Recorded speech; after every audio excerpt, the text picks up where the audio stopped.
সংবিধানের সংশোধন, পরিমার্জন, পুনর্লিখন, সংস্কার সবকিছুর চূড়ান্ত অথরিটি হচ্ছে গণভোট।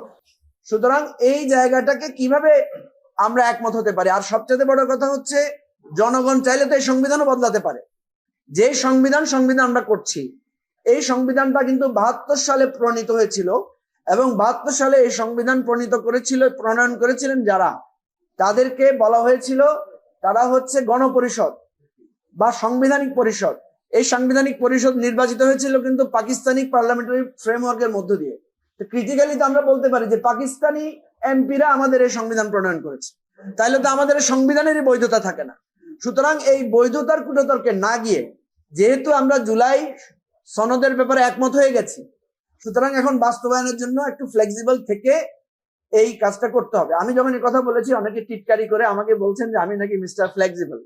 আমি এটাকে ওন করি যে আমরা যদি ফ্লেক্সিবল না হই এবং বিএনপি যদি একদিকে থাকে, জামাত যদি একদিকে থাকে, এনসিপি যদি একদিকে থাকে, আমি আপনাদেরকে লিখে রাখছি, ইলেকশন যত দেরি হবে তত বিএনপির সবচেয়ে বেশি ক্ষতি হবে। ইলেকশন যত দেরি হবে নেক্সট ক্ষতি হবে এনসিপির, আর ইলেকশন যত দেরি হবে নেক্সট ক্ষতি হবে জামাতের।